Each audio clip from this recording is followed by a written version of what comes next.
¡Que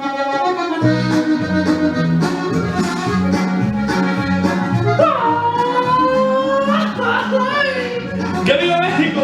¡Vamos allá!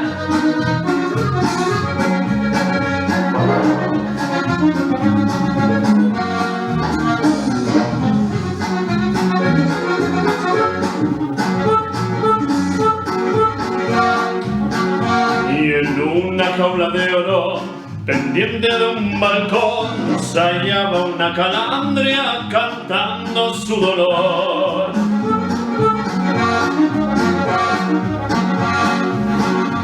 Hasta que el gorrioncillo a su jaula llegó. Si usted puede sacarme, con usted yo me voy.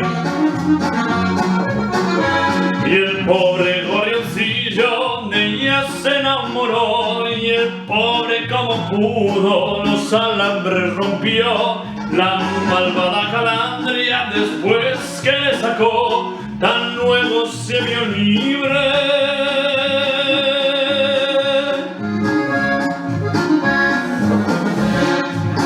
Y voló y voló y voló.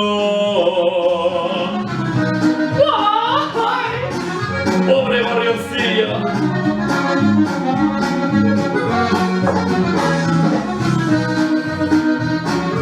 Ya volverá.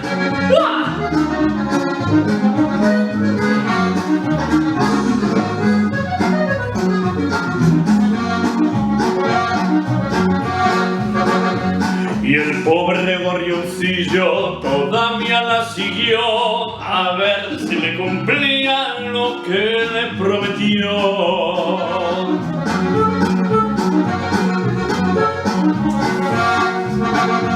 Y la malvada calandria esto le contestó: yo a usted no le conozco, ni presa he sido yo.